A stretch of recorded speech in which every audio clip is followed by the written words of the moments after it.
சூப்பருங்க. எந்த ஆண்டு? எந்த ஆண்டு?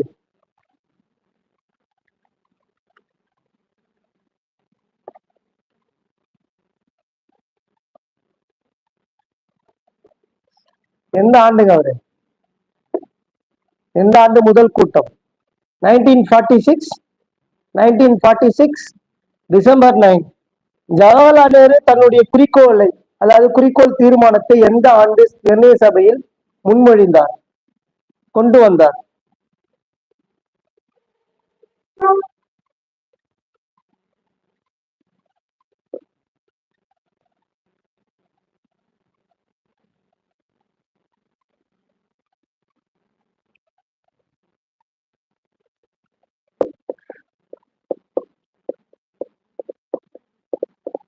நிர்ணய சபையில அங்கீகரிக்கப்பட்டதுதான் ஜனவரி 22, 1947. ஆனா நேரு கொண்டு வந்தது எந்த தேதி? தேதியோட சொல்லுங்க. நேரு முன்மொழிந்தது எந்த தேதி? அங்கீகரிக்கப்பட்டது ஜனவரி 22, 1947. சூப்பருங்க தாய்ஸ். 1946 டிசம்பர் 13. முதல்ல பெண்கள் அனைவருக்கும் மகளிர் தின நல்வாழ்த்துக்கள். ஓகேங்களா? RMTMC பாடசாலை சார்பா பெண்கள் அனைவருக்கும் மகளிர் தின நல்வாழ்த்துக்கள். ஓகேங்களா?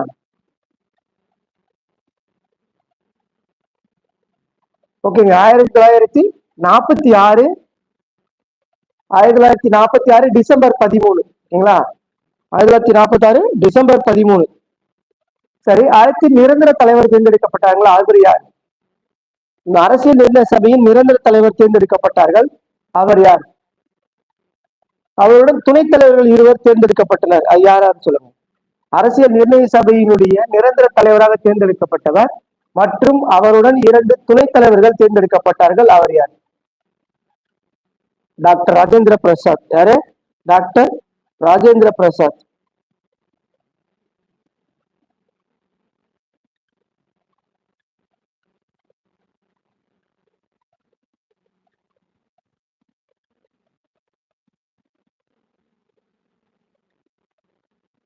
துணைத் தலைவர் 2 பேர் தேர்ந்தெடுப்பாங்க. யாருங்க?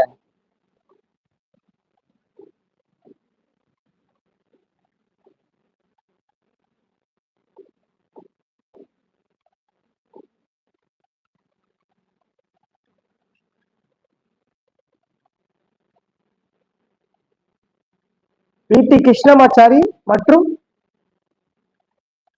சூப்பருங்க முகர்ஜி ஜீவிதா விஜயலட்சுமி. சூப்பருங்க. HC Mukherjee, VT Krishnamachari. ஓகேங்களா? ராஜேந்திர பிரசாத்துடைய முகத்தை பார்க்கும்போது கிருஷ்ணர் மாதிரி இருந்தாங்க. நான் வச்சுக்கோங்க. ஃபர்ஸ்ட் அவர் தலைவரா தேர்ந்தெடுத்து நிக்க வைக்கும் போது அவருடைய முகத்தை பார்க்கும்போது கிருஷ்ணர் மாதிரி இருந்தாரு அப்படின்னு நான் வச்சுக்கலாம். ஓகேங்களா? சோ கிருஷ்ணர் மாதிரி இருந்தார் ராஜேந்திர பிரசாத்.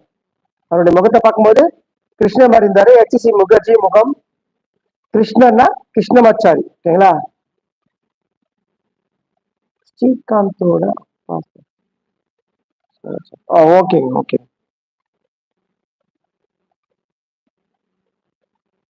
எத்தனை அமர்வுகள் நடந்தது? எத்தனை நாட்கள் நடைபெற்றது? இந்த கூட்டத்தோட எத்தனை அமர்வுகள்லாம் நடந்தது? எத்தனை நாட்கள் நடைபெற்றது? எத்தனை தீர்மானங்கள், எத்தனை திருத்தங்கள் முன்வைக்கப்பட்டன? வரைவு குழு எல்லாம் கொண்டு வந்து அரசியல் சபையில விவாதிக்கும் போது அந்த கூட்டம் நடக்குது. எத்தனை நாள் அந்த கூட்டம் நடந்தது? எத்தனை கூட்டம் நடந்தது? அந்த கூட்டத்துல வைக்கப்பட்ட திருத்தங்கள் மொத்தம் எத்தனை?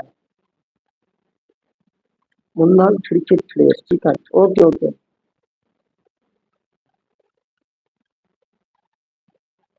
11 அமர்வுகள். சூப்பருங்க ஜீவிதா. 11 அமர்வுகள், 166 நாட்கள். 2, 3, 4, 7 ஞாபகம் வச்சுக்கோங்க. 2, 3, 4, 7. 2, 3, 4, 7. இப்ப 2473 திருத்தங்கள் முன்வைக்கப்பட்டன. ஓகேங்களா? 2473 திருத்தங்கள் முன்வைக்கப்பட்டன. அரசியல் அமைப்பு சட்ட வரைவு குழுவின் தலைவராகவும் இந்திய அரசியலமைப்பின் தந்தை எனவும் அறியப்படுபவர் யார்? அரசியலமைப்பு சட்ட வரைவு குழுவின் தலைவராகவும் இந்திய அரசியலமைப்பின் தந்தை எனவும் அழைக்கப்படுபவர் யார்?